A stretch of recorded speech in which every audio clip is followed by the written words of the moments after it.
Football Show. My name is Adam Levitan. As always, joined by Michael Leone as we sit here the day before the coveted Thanksgiving slate. Leone, happy Thanksgiving. How's it going? It's going well. I know you in particular are looking forward to some Thanksgiving Day food. You know, Leone, if Thanksgiving food was so good, it would be on the menu all the time. You know why it's not on the menu at restaurants? Because no one wants it. No one wants it. You don't go somewhere and they're like, let me give you this big turkey with stuffing up its nether regions and a bunch of vegetables. But I digress. This is not the point of the show. The point of the show today is to talk about some sneaky starts for week 13 that will include some players on the Thanksgiving slate, I believe, here as you guys get set for the fantasy playoffs, which are coming up here in just 2 short weeks.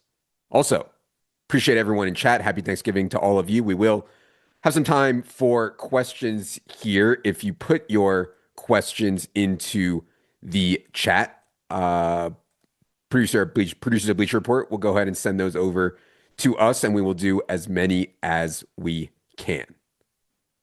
All right, Leone, let's get into it here with our first sneaky start of week 13. It's going to be RJ Harvey. Now, I know RJ Harvey underperformed in the game before the bye, but I thought his role was actually really good. I mean, Jaleel McLaughlin and Tyler Bidet only played 8 snaps each. RJ Harvey got everything else. And now he gets this spot against the Commanders. Marcus Mariota is there. Not expecting a ton of straight passing snaps for the Broncos. RJ Harvey's going to play more in base. And man, I still think he's a really exciting player and a really exciting rookie. Of course, J.K. Dobbins remains out for this season. So I wish this was the main slate so we could play it in DFS, Leone, because I really want to play RJ Harvey this week, but we'll have to settle for Showdown. Any thoughts on Broncos backfield heading into this Monday night game, Leone? Yeah, I mean, I think the chat's going to call us Broncos homers because I think we've talked about RJ Harvey a few weeks in a row here, but this is it. It's finally happening. Washington is the sixth most favorable matchup according to the Establish the Run DVP metrics. Denver 25 team total with the 6.5 point favorite there. Mentioned that role with Harvey prior to the bye. Really tough matchup against KC, so didn't get there from an efficiency standpoint, but he played over 60% of the snaps, something J.K. Dobbins actually only did once this season. He's got, all that efficiency upside for a rookie. We like that uncertainty for the range of outcomes, so definitely a very strong start this week. Oh, right. Yeah. Even the co-pilot is on this one here, Leone, with Commanders have one of the worst defenses in the entire NFL. Let's go to number 2 on the list for this week. And this is a Thanksgiving Day player, sneaky start, Mark Andrews. It's hard to get there on volume for Mark Andrews, especially with the way that Lamar Jackson is playing right now, which is not at a really high level. But we have seen some just dusty tight ends eviscerate the Bengals. And this is not just like a new thing. I mean, tight ends have been eviscerating the Bengals for years now. It seems like a systemic thing that just they don't want to plug or they don't have the desire to plug. And so Mark Andrews already had a really good red zone role for the Ravens. Now he gets this really good matchup here. You could make a case for Mark Andrews, and maybe, man, if you're really desperate, you might be able to make a case for Isaiah Likely also. So, Leone, do you think the trend continues here of tight ends against the Bengals?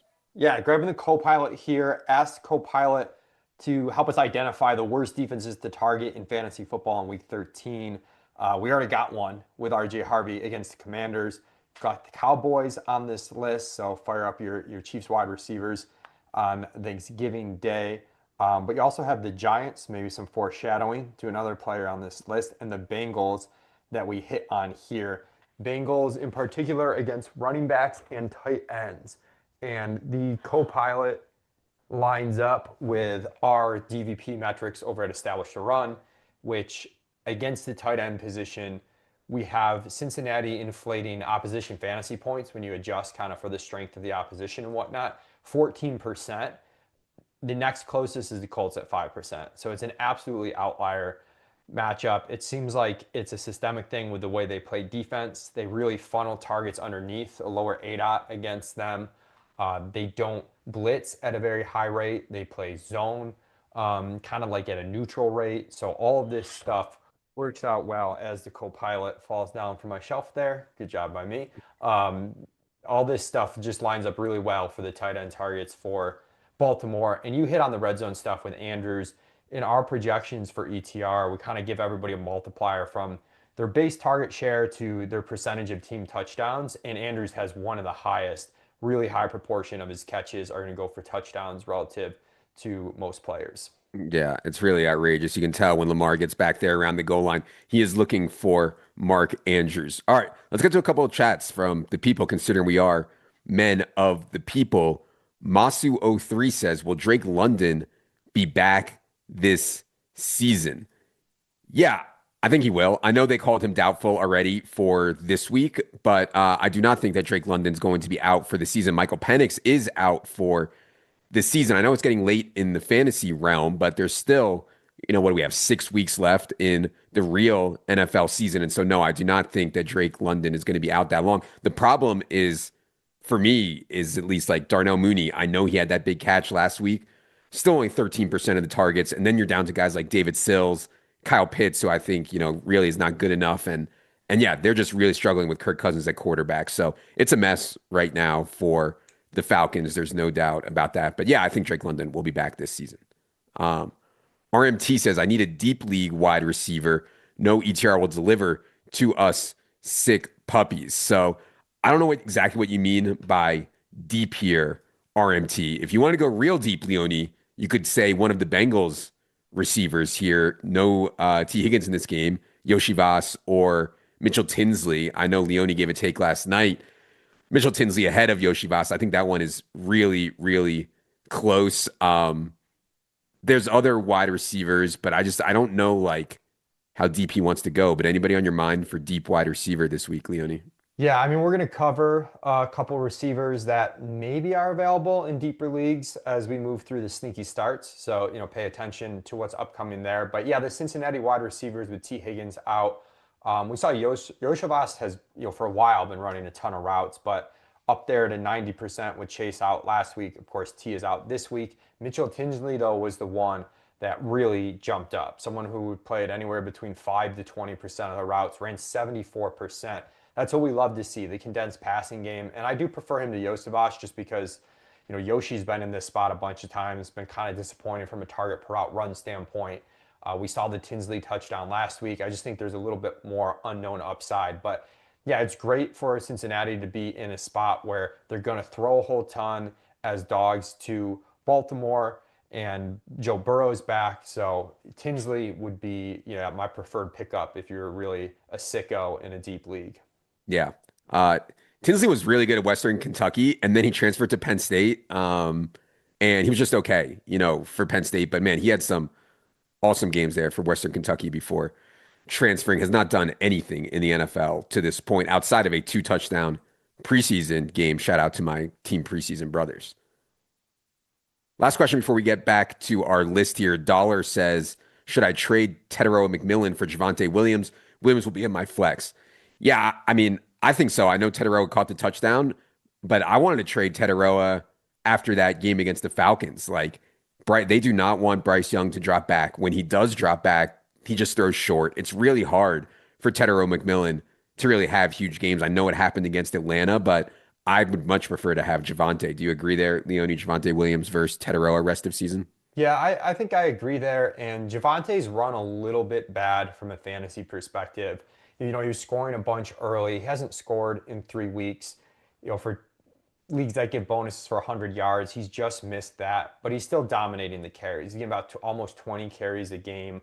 The targets, I think, will come up a little bit. That's another area where I think he's just run a little bit bad recently, just based on scripts and defensive matchups there. So I think that'd be a good kind of sell high, buy low move to grab Javonte for McMillan. All right, Leone, why don't you grab that co-pilot and I'll go back to our list here. Player 3 on our list of sneaky starts for this week is going to be Luther Burden, Truther Burden, if you will. I don't think it's crazy to say that Luther Burden is the most talented receiver on the Bears right now. And I like DJ Moore. I like Roma Dunze, but Burden was the one handpicked by Ben Johnson. And on a per route basis, he has outplayed those guys. You saw in the first half last week, he got 3 catches for 46 yards and got a 15-yard run. Moves different on the field than a lot of these other guys, does Luther Burden. Also expecting to see Quinyon Mitchell, who I consider one of the best cornerbacks in the NFL, to be on Roma Dunze on the outside here this week. So I think it's a pretty good spot for Burden, who has completely iced Alameda Zacchaeus for that wide receiver 3 role. So in a pinch, I think you can start Luther Burden, even though it's not the cleanest matchup you've ever seen. Any thoughts on Bears wide receivers this week in the Friday game against the Eagles, Leone?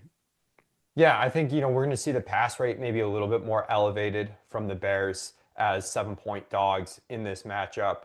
Burden, I still think there's room for growth here. He's moved ahead of Zacchaeus, but was about 50% of the routes last week in that 50 to 60% route range. We're really cooking if he can get up to 70+%. So there's some meat on the bone. Certainly the yards per route run have been great. One of the most efficient receivers on the team. Really came in with a strong analytical profile throughout the draft process. Kind of seemed like they got a steal there. So I think it's just someone you want to keep throwing out there where the role is good enough right now to get a little bit of floor. And then there's some upside for the talent beyond that. We also have a Philly defense that increases depth of target for the opposition, and they play a ton of man. That's generally good for wide receiver fantasy points as opposed to running back and tight end fantasy points. All right. Let's go to number 4 on our list of sneaky starts. It is Greg Dortch. Now, I want to be clear that this is only a play if Marvin Harrison misses once again. Marvin Harrison is questionable as he comes off of the appendicitis. But man, what passing games are doing to the Bucks right now is wild.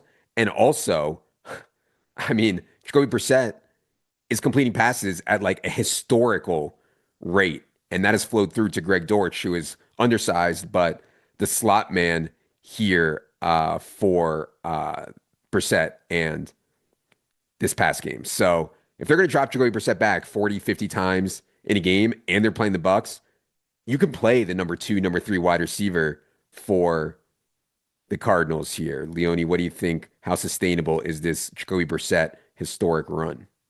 I mean, it's kind of crazy what's going on. The last 2 games, he's completed 47 passes and 33 passes, gotten off more than 100 pass attempts in 2 games. So certainly think there's going to be some regression on the play volume for Arizona, but sometimes we talk about, the unstoppable force meeting the immovable object. This is kind of the opposite. Both things are working in the correct direction. We've got Jacoby with this short 8-aught stuff, completing tons of passes. The Cardinals calling a more aggressive pass rate over expectation, just kind of based on the personnel they have, and that Jacoby can manage this short passing game. And the matchup for Tampa Bay, it's pretty crazy what they've done.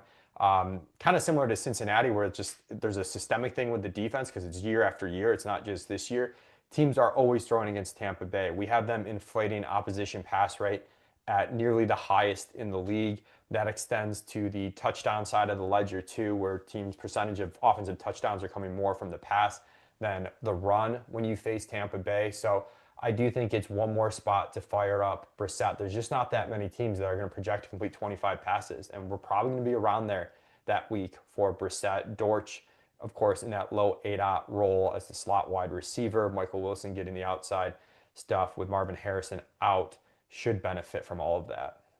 All right. Let's get back to the chat here for some more questions. E-Money says, who are the top 3 options this week on the waiver wire? Well, I assume your waivers have already run considering it's Wednesday, but if they haven't, I would consider Devin Neal the number 1 pickup on waivers here. Alvin Kamara's MCL strain. He's going to miss a decent amount of time. And Kendra Miller is already out for the season with an ACL tear. So Devin Neal is going to get a lot of work. We have Bashal Tutin and Jaden Higgins, if they're still available, as pretty strong pickups here. And then Luther Burden, who we already talked about. And then Mike Gesicki is one if you need tight end help. He will be playing the wide receiver position tomorrow against the Ravens. Mike Gesicki will, with T. Higgins out. The splits when T. Higgins out have been really good for Mike Gesicki recently. M. Cassidy says, why is Rico Dowdle not being used? 6 carries on Monday night, but averaged 6 yards a pop. Yeah, I thought Rico played a really good game on Monday night. Also, they got into a game script where they could not really use him at that much, and then Chuba got in late in somewhat of a blowout situation. I don't know. I don't think this is swinging back, Leone, but is there any sense that you have that this is swinging back towards more of a committee between Rico Dowdle and Chuba Hubbard here down the stretch? I'd be surprised. I mean, Rico's just played so much better than Chuba. So I feel pretty good about that. They've kind of had a couple of weird scripts, and they only fired off 43 plays Right. last week, which is insanely low. For them, it's the lowest of the season by 7 plays, by a significant margin. And then on top of that, they were trailing, when they did get off most of these plays, which just isn't a script where you're going to get the handoffs there. So I wouldn't be too worried about the Rico roll. You noted the efficiency stays there, over 6 yards a pop, caught all 4 targets for 36 yards. Second straight week where he's caught at least 4 passes. So I feel pretty good about Rico. As good as you can feel about a back that's going to be tied to a quarterback that's subpar. Yeah, Jay Solo says, are you confident in starting Devin Neal this week? I think we'll probably have him for around like 12 points. He's playing the Dolphins and he's gonna play a lot. So yeah, I mean, depends who else you have. I'm not like excited to start Saints, but I think that he's a pretty good bet for 10 to 12 points. What do you think, Leone? Yeah, it's a good setup for him with Kamara likely out and I mean almost assuredly out. And I was impressed that his usage in the passing game with them playing from behind was so good last week. That's something that I wasn't sure of with Neal. 7 targets, caught 5 balls for 43 yards. To get him a little bit game script proof, I think is important because this team's obviously not very strong. So now whether they're playing from ahead or from behind is a good move. And you mentioned the matchup against the Dolphins in terms of our DVP stuff. We do have Miami as a slightly, I guess we have them as a neutral matchup, but I kind of view it a little bit better than that just because they're such a volatile team that we've seen them just really have these poor performances that leads to increased running back usage from the opposing team. Yep. Uh, T. Connolly says, is Jaleel McLaughlin a deep sleeper this week? So J.K. Dobbins is out. We already talked about the role for R.J. Harvey. McLaughlin is going to be in like a change of pace role. So it's tough. They would need to get off a lot of running back carries for McLaughlin to get a lot, I think, but they could against the Commanders. So, I think in most outcomes, McLaughlin scores somewhere between like 4 and 6 points this week, but he'll have some chances if they blow out this Commanders team, which they certainly could. I mean, Denver's defense is going to be overwhelming here against Marcus Mariota, I think, on Monday night.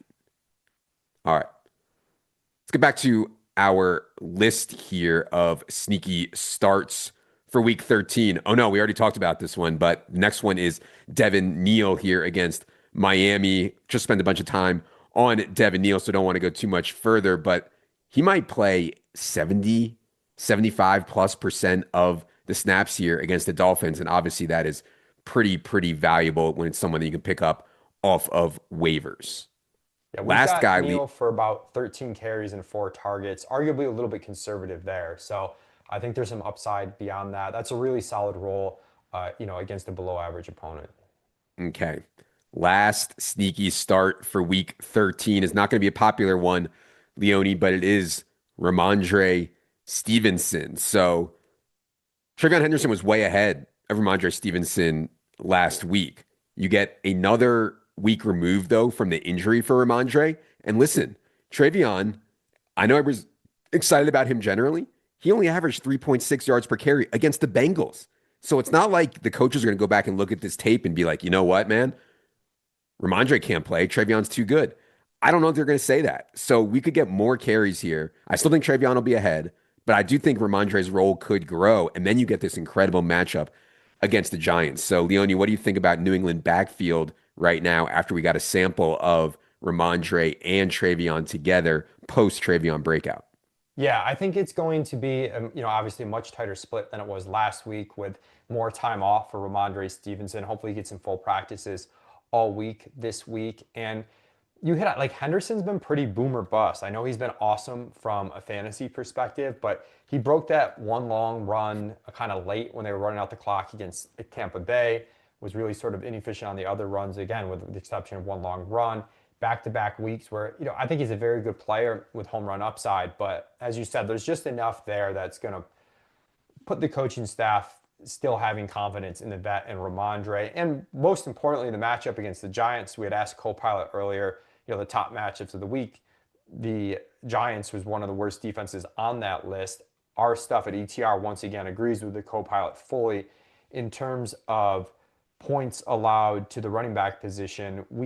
And this is predicted moving forward, we have the Giants as the worst in the NFL. Them and Cincinnati basically on a whole nother level. The efficiency against the Giants has been outrageous.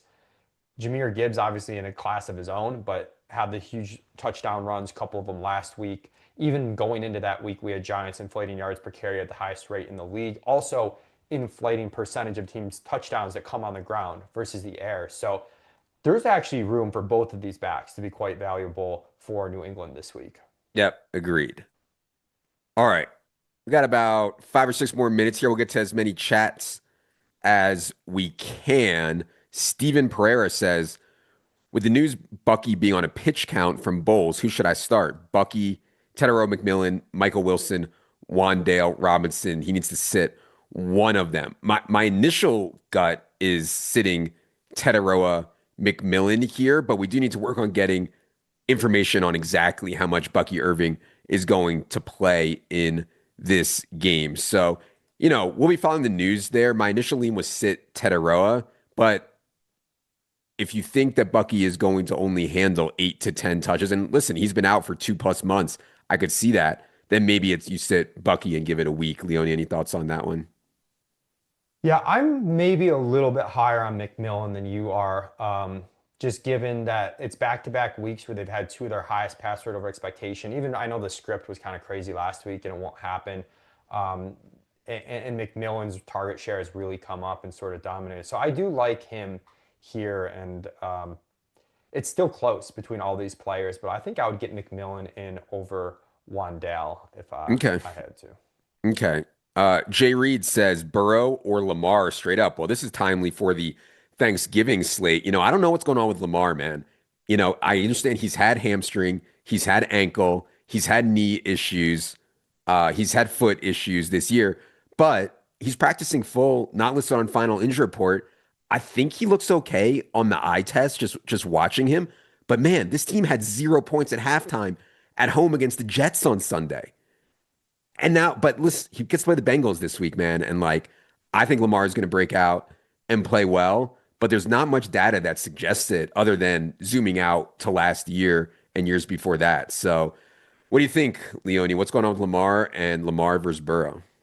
Yeah, it's tough to say. This offense clearly does not look quite right. And I think sometimes there's just a fine line. I mean, we've seen it with Philly, a fine line between an offense really dominating and kind of looking average. And it just might sometimes be a matter of everybody being at 100%. And the NFL is such a brutal, tough league that if you're not quite at 100%, the drop off, isn't linear. It can scale more significantly. With all that said, Vegas doesn't seem that concerned. They've got Baltimore with a 29.5 team total this week. That's the highest of any team on the entire week. We don't have any buys, and they're still the highest by almost 2 full points. So much of quarterback scoring is tied into whether or not their team scores a lot of touchdowns and they're a part of those touchdowns. So as long as you don't run too bad on all these touchdowns going Derrick Henry's way, tough for me to play Burrow in his first game back over Lamar when Baltimore is projected for a touchdown more worth of points in the exact same matchup. Yeah. All right. We'll run through some of these a little bit quicker here, try to get to as many as we can. Kajong 0709 says, who to start? Watson, Bucky, Zach Charbonnet in the flex. I assume that's Christian Watson, Bucky Irving, or Zach Charbonnet in the flex. This is going to keep going back to how much we think Bucky is going to play. Charbonnet is one that I don't love with Kenneth Walker's role growing. Charbonnet is turning into like a goal line back only. My lean here would be Bucky. I do think it's a decent spot for Watson, though. Any thought on this one, Leone? I would follow. I mean, I know you got to decide tomorrow. So I guess I might just lock in Christian Watson if you're worried about the Bucky health. Agree that he's definitely the option over Charbonnet. Yeah. RMT says pick three to start in PPR. Jalen Warren, Woody Marks, Tyrone Tracy, Devin Neal. So he's got to sit one out of these 4. I'm starting Jalen Warren, I think for sure out of this group. Yeah. I know the points haven't been there for Woody Marks, but the usage continues to trend his way, and now we likely get Stroud back. So I think it's between Tracy and Neal for that final spot. All right. Andrew McCullen says, who are some sneaky defenses for this week? You can certainly go Chargers. I don't know if how sneaky that one is. Obviously, Seahawks are a great play. Rams are a great play. Anytime Jacoby Brissett or a quarterback like that drops back a ton, you're going to get opportunities. So I think both sides of that Cardinals Bucks game is at least interesting. Dolphins against Shuck, Jets against Kirk Cousins. There's actually a lot of interesting defenses this week. The defense that hasn't been good, but the 49ers, even though they're coming to the East Coast, still skeptical about Shedeur Sanders. They got to an Yep. early lead last week. There's some weather issues potentially in this game as well. I think that's a really high variance spot where you could run into a big ceiling game, defense that's available on waivers in most spots. Cubby fan 1970 says Burrow over May or Knicks this week. So Burrow's been out for so long, and this is a very difficult matchup. Ravens defense has been playing much, much, much better over the last month or so. Tough for me to sit Drake May. Really good case for NFL MVP. So against the Giants. So yeah, I'd probably go May there over Burrow. Do you agree there, Leone? Yeah, May for me as well. T. Connolly says, do you like Jameson Williams this week since the goose egg in week 12? Yes, I do. I actually think he's one of the best plays on the Thanksgiving slate. I understand that like it doesn't make a lot of sense. He airballed, yada yada yada. Like good player in a dome. I'm playing Jameson Williams tomorrow. Um, Last one we're gonna do here. Mark Pino says Devin Neal or David Montgomery straight up here. The Dave Montgomery role has been trending down since Dan Campbell started calling plays. He will be a bet for a touchdown. That's about it to me. So I kind of think I would might go Devin Neal, Leone. What do you think? Neal or Montgomery? Yeah, I think I would go Neal here, especially if you're looking at floor. I think Neal is the floor play. You're just going to get more touches, particularly in the pass game. If you're really hoping to bank 2 touchdowns, then Montgomery would be the better bet there. But Yeah. if it's full PPR, I would go Neal. All right. Just to recap our list here, Sneaky starts for week 13. We had RJ Harvey in a really good matchup against the Commanders. Mark Andrews against that tight end funnel Cincinnati defense. Luther Burden playing the slot, avoiding Quinyon Mitchell. Greg Dortch, as long as Marvin Harrison is out against the Tampa defense that cannot defend the pass. Devin Neal with Alvin Kamara out. And Ramondre Stevenson in a really good matchup, closing a little bit on Travion Henderson. That's going to do it for this week 13 edition of the Bleacher Report Fantasy Football Show. Appreciate everybody being here and hanging out on this Thanksgiving week. Have a great Thanksgiving to you and your family from everyone at Bleacher Report and everyone behind the scenes at ETR. For Leone, for all the producers at Bleacher Report, I am Adam. Good luck, everybody.